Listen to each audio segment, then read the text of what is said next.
घरुआ मसला दे आज आम सोया बड़ी आ फुलकोबीर तरकारी रांधिबा। स्वाद बहुत बढ़िया रहिबो।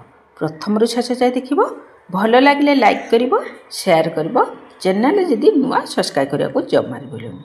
आम हूँ फुलकोबी की भाजिकी बाहर करनबा आलू को भाजिकी बाहर करदबा लुण हल्दी देकी आ सोया बड़ी की आम गरम पानी 15 मिनट भिजे देते चिपुड़ी भाजिकी बाहर कर तेल दे जीरा गोटा मसला देदेबा तेजपत्र देवा पियाज को आम भाजीदेवा। पियाज कलर चेंज हो अदा रसुण बटा को आम गोटे चामच देदेबा। टिके मसला को तेल मिसई नापर आम लुण देदेबा जेहेतु लुण देते अल्प लुण देवा हलदी गुंड देवा कलर बहुत बढ़िया सब टे काश्मीरी रेड चिली गुंड देवा आउ गोटे चामच देदेबा आम गरम मसला मसला को भलिक टे पानी देके आम कषि नवा टमाटो को पकई कषि नवा ये 4-5 मिनट आम मसला को कषा कषि सारे भाजी रखी सबू हूँ जिनस को आम देदेबा गरम पानी देदेबा पानी फुटी गले आम देदेबा कटा धनिया पत्र एथर